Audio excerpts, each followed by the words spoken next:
Bueno, la geopolítica entonces contiene una visión del territorio. Principalmente es eso, la geopolítica es el ser humano dentro del territorio, y dentro del territorio qué serie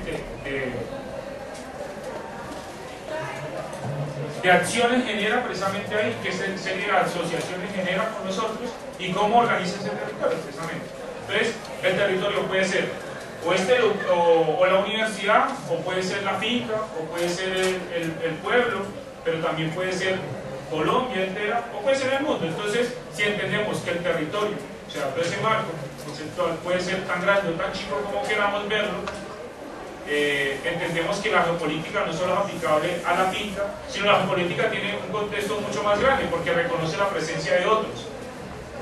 Y esos otros tienen otra serie de interpretaciones precisamente partiendo de cómo se hayan formado y de dónde hayan nacido también. O sea, la forma de donde nace, o sea, la persona donde nace, determina mucho de cómo va a ser también hacia adelante. Entonces, por eso cuando se habla precisamente de que en muchas situaciones, precisamente,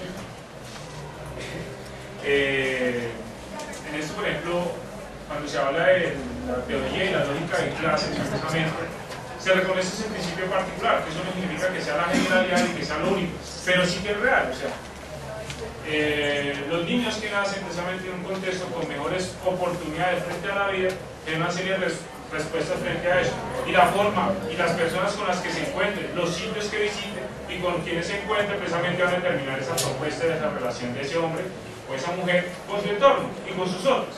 Entonces pueden salir personas que pueden ser hijos como de Sarmiento Ángulo, que pueden terminar siendo los que se compren la parte de abajo de la Orinoquía, o podemos tener los hijos de Uribe, que pues también son de una manera determinada y pues tienen una serie de empresas y son unos pobrecitos que no tienen nada. Entonces, en gran parte muchas de esas particularidades de las personas también dependen de su proceso de formación y de donde hayan nacido. Por eso el principio de clase también es real, un poco real dentro de ese contexto. Entonces, toda geopolítica puede ser comprendida como una representación racional y subjetiva de las relaciones de poder establecidas entre actores respecto de un territorio y sus recursos. Esto es claro. Si entendemos que el mundo es el territorio completo, entonces hay una forma de ordenarlo.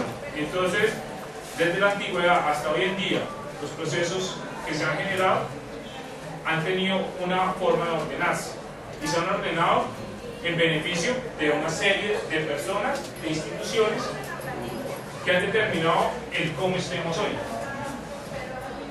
Y eso no es que sea precisamente la culpa siga siendo el campesino pobre, que el campesino entonces sigue cultivando y subiéndose al páramo a cultivar la paja, pero no es que el campesino antes también tenía otras prácticas.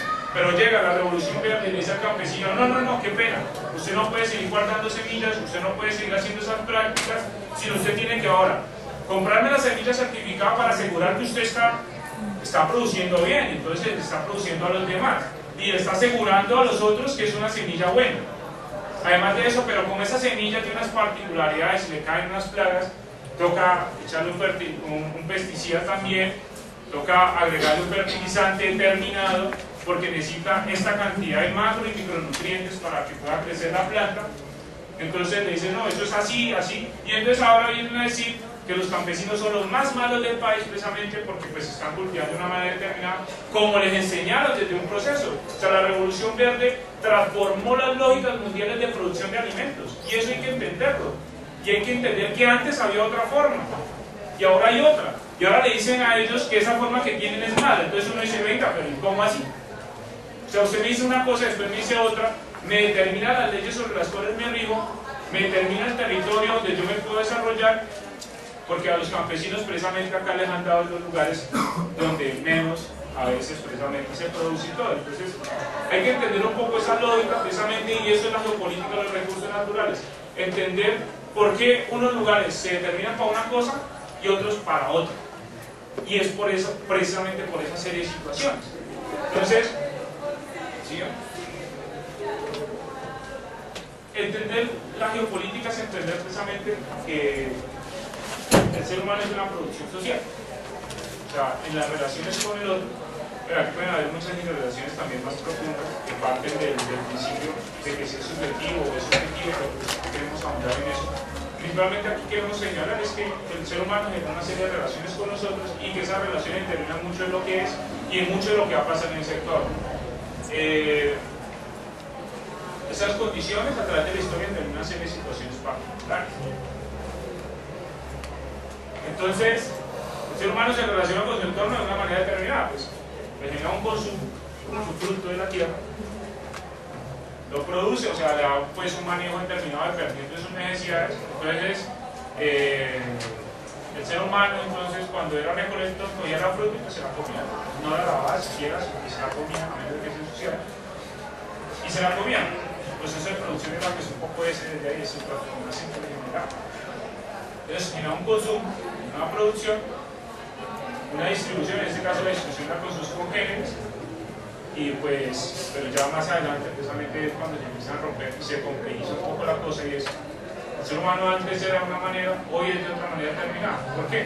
Porque tiene cosas tan importantes como las transacciones, el hecho de que exista el dinero, que exista un rubro determinado para pagar por una cosa, que determina mucho de las relaciones hoy en día. Entonces, grandes de dos situaciones particulares son las que determinan precisamente las relaciones sociales hoy en día y que han sido el marco desde el inicio del hombre hasta lo que ha sido hoy. Una es mucho más antigua, que es por ejemplo la idea de Dios, precisamente la construcción de religiones, precisamente frente a unas realidades, de unas cosas que no se conocían, precisamente generando una serie de propuestas y respuestas frente a ello. Más adelante aparece otro elemento muy importante, que es la idea del dinero, la transacción, la comercialización de productos a partir de un valor de intercambio. Entonces, esos dos elementos hasta hoy en día siguen presentes. Entonces, esos dos elementos son los que sustentan en gran medida mucho de lo que hoy es la sociedad actual. ¿Qué ha pasado? Han tomado una serie de vías diferentes a partir de la historia. Entonces, tuvimos una época feudal, después tuvimos una época, pues, después del feudalismo viene todo el proceso de la revolución industrial, una serie de cambios dentro de esos contextos. Después de eso viene un proceso de modernización un poco de los factores productivos, hasta llegar un poco a lo que es hoy el contexto del mundo. Y dentro de esos procesos hay una serie de cambios, interpretación de la realidad, quiénes son los que manejan el poder. Antes era pues el señor feudal y pues sus vasallos, y pues ahora existen entonces una serie de personas que son los representantes de nosotros frente a la organización del Estado, entonces les llamamos congresistas, cobran un platal por no hacer nada, y precisamente eso es lo que rige hoy en día un poco la forma como estamos organizados.